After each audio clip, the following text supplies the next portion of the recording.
A country with over 1 billion people, thousands of years of history, and the world's spiciest food. But behind the saris, samosas, and sacred rivers is a military that's so vast, so capable, and so battle-ready, you'd think it was coded by a Marvel villain. This is not the India you think you know. Because while some countries flex with parades, India just silently upgrades, drills in 3 climate zones, and prepares for war across land, sea, air, space, and cyberspace, all at once.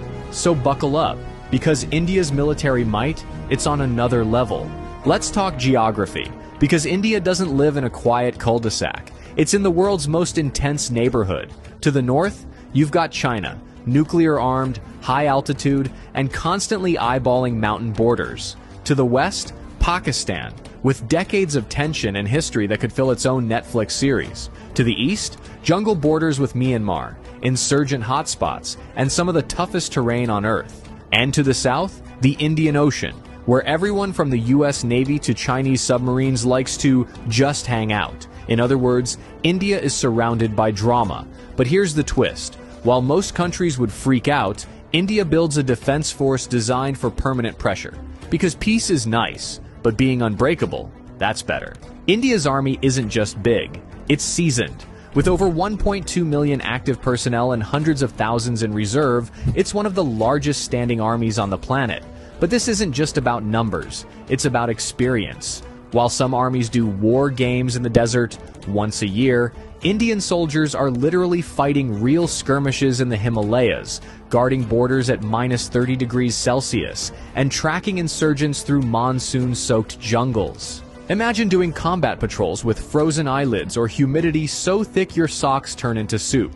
That's Tuesday in the Indian Army. And then we get to the elite units. Para-SF, India's special forces that train to jump into war zones from 30,000 feet up. They go behind enemy lines and vanish like a WhatsApp status. Ghatak platoons, the army's pointy end of the spear. First in, last out, always loud. RR, Rashtriya Rifles. Fighting counterinsurgency operations 24/7. Not hypothetical, not training. Real combat, real bullets, real stakes. And they're not just trained for ground warfare. They're trained for multi-front conflict, from urban environments to mountain peaks higher than most planes fly. You want gritty? India's army defines it. Now let's talk sky supremacy. The Indian Air Force, or IAF, doesn't mess around. With over 1,500 aircraft, it's one of the biggest and most versatile air forces in the world. And it flies everything. You've got Sukhoi Su-30 MK-IS, multi-role monsters that dogfight like fighter jets and strike like bombers. Rafale jets, precision, speed, stealth. These things could thread a needle from a mile away. Tejas, India's indigenous fighter jet that proves "Make in India" also means mess with me and perish. Oh, and the pilots? They train at altitudes where oxygen is a suggestion, and landing strips are made of ice. But IAF's strength goes beyond jets. You've got AWACS for battlefield surveillance, airborne refueling tankers for long-range operations, and missile systems that give enemy aircraft approximately 0 chances. In a real conflict, India could deploy squadrons to multiple theaters, rain down firepower from 3 directions, and still have jets in reserve. And did I mention they once bombed a terrorist camp 80 kilometers into another country, casually flew back and said, "Yup, we did that"? Yeah, they don't bluff. Now, let's go aquatic. India's Navy is the silent assassin of South Asia. It guards over 7,500 kilometers of coastline, controls key shipping lanes in the Indian Ocean, and has eyes on every passing vessel. We're talking aircraft carriers, INS Vikrant and INS Vikramaditya, stealth destroyers, frigates, corvettes, and landing ships, and nuclear submarines that can launch ballistic missiles from under the damn ocean. The Navy doesn't just protect, it projects. It performs joint drills with the US, Japan, Australia, France, you name it. Why? Because India knows something every superpower knows too. Whoever controls the Indian Ocean controls trade, and India has home field advantage. Plus, if things ever go nuclear, the Navy has INS Arihant, the nuclear-powered submarine with second strike capability, meaning, even if everything else is taken out, India can still end you from under the waves. Their missile arsenal is no joke. Agni series. These are not firecrackers. They're long-range nuclear-capable ballistic missiles. BrahMos, one of the fastest cruise missiles in the world, co-developed with Russia. It hits targets faster than most people hit the snooze button. And they're not stopping there. India is investing in hypersonic tech, anti-satellite weapons, AI-enabled drones, and space surveillance. You know that time India shot down its own satellite in orbit just to prove it could?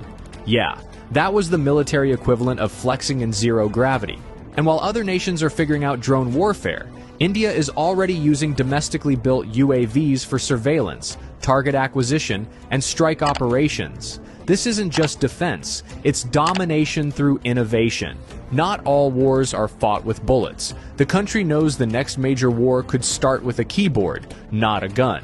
So the country is building one of the most formidable cyber defense and cyber offense teams on the planet. They've got CERT-IN, India's Cyber Emergency Response Team, RAW, the shadowy foreign intelligence agency that makes MI6 look like the Scooby-Doo gang, NTRO, the tech spy wing that focuses on signals intelligence, satellite interception, and cyber espionage. From protecting infrastructure to disrupting terror networks, India's digital warriors are already fighting tomorrow's wars. Today.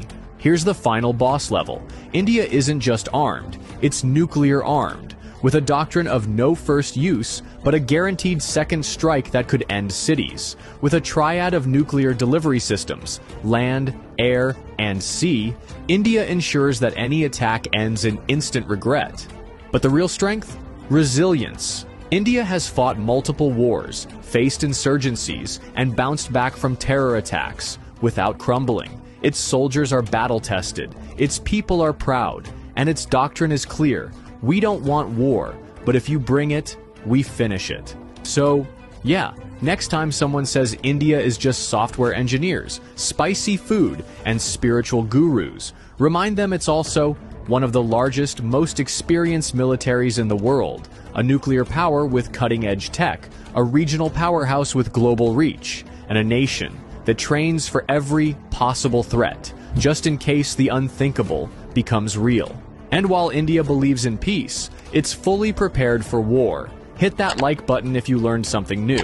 Subscribe if you want more military deep dives like this. And remember, never underestimate quiet strength, especially when it has 1.4 billion people behind it. Until next time, stay smart, stay curious, and maybe don't pick a fight with India.